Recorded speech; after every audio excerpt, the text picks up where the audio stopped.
Assalamualaikum warahmatullahi wabarakatuh. Halo teman-teman, di sini kami akan menjelaskan konsep transkripsi dan translasi. Yang pertama ada transkripsi. Apa sih itu transkripsi? Transkripsi merupakan penyalinan kode genetik pada DNA yang menghasilkan RNA duta atau messenger. Proses transkripsi ini terjadi di dalam nukleus.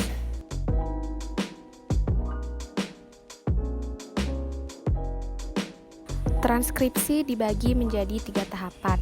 Yang pertama inisiasi, kedua elongasi, dan yang ketiga terminasi. Proses transkripsi ini dimulai dengan tahapan inisiasi, yang dimana RNA polimerase menempel pada promotor untuk membuka untaian DNA. Setelah untaian DNA terbuka, RNA polimerase menyusun untaian nukleotida RNA sesuai dengan pasangan basa nitrogennya, sehingga terjadi pemanjangan RNA. Proses ini disebut elongasi.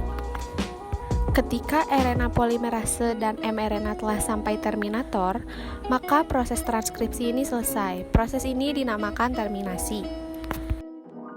Dalam terminasi, mRNA yang terbentuk mengandung urutan 3 basa nitrogen yang dikenal dengan kodon.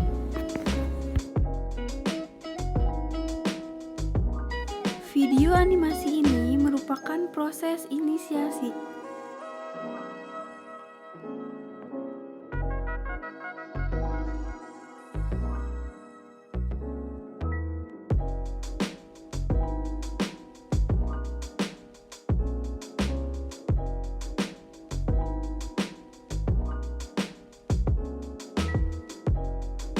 RNA polimerase akan mengarahkan dari arah 5 aksen menuju 3 aksen. Video animasi ini merupakan proses elongasi sampai RNA polimerase menuju terminator.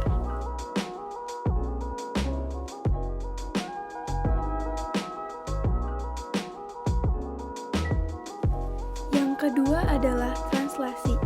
Translasi merupakan proses penerjemahan RNA duta oleh ribosom yang menghasilkan protein atau polipeptida. Proses translasi ini terjadi di sitoplasma.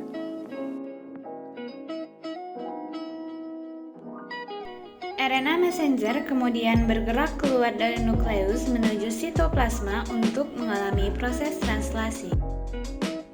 Translasi memiliki 3 bagian tahapan, yaitu yang pertama ada inisiasi, yang kedua elongasi, dan yang ketiga terminasi. Pabrik protein dalam sitoplasma disebut dengan ribosom. Ribosom adalah salah satu organel yang berukuran kecil dan padat dalam sel yang berfungsi sebagai tempat sintesis protein. Selain itu, ribosom juga sebagai komponen sel yang membuat protein dari semua asam amino. Ribosom tersebut akan mengikat mRNA. Ribosom menerjemahkan mRNA untuk membentuk rantai polipeptida, yaitu protein menggunakan asam amino yang dibawa oleh tRNA pada proses translasi. Terdapat 20 macam jenis amino yang dibutuhkan untuk dapat membentuk protein yang berasal dari terjemahan kodon mRNA. Tahap setelah inisiasi adalah elongasi. Pada tahap ini, kodon yang dibawa oleh mRNA akan diterjemahkan menjadi asam amino. Setelah itu, masing-masing asam amino akan digabungkan oleh tRNA atau membawa asam amino untuk disusun menjadi protein. Gabungan dari asam amino tersebut akan membentuk rantai polipeptida.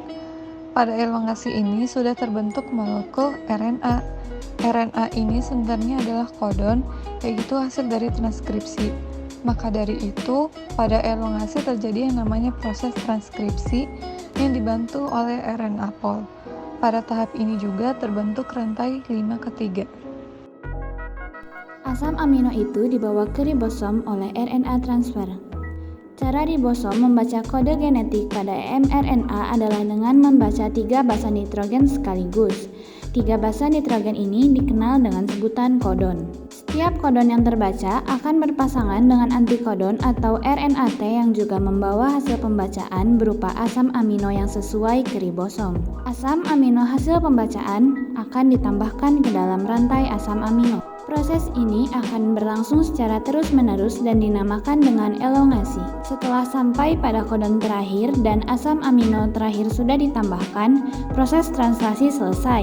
Akhirnya, rantai asam amino yang sudah terbentuk akan membentuk suatu protein. Sekian penjelasan dari kelompok kami tentang konsep transkripsi dan translasi. Wassalamualaikum warahmatullahi wabarakatuh.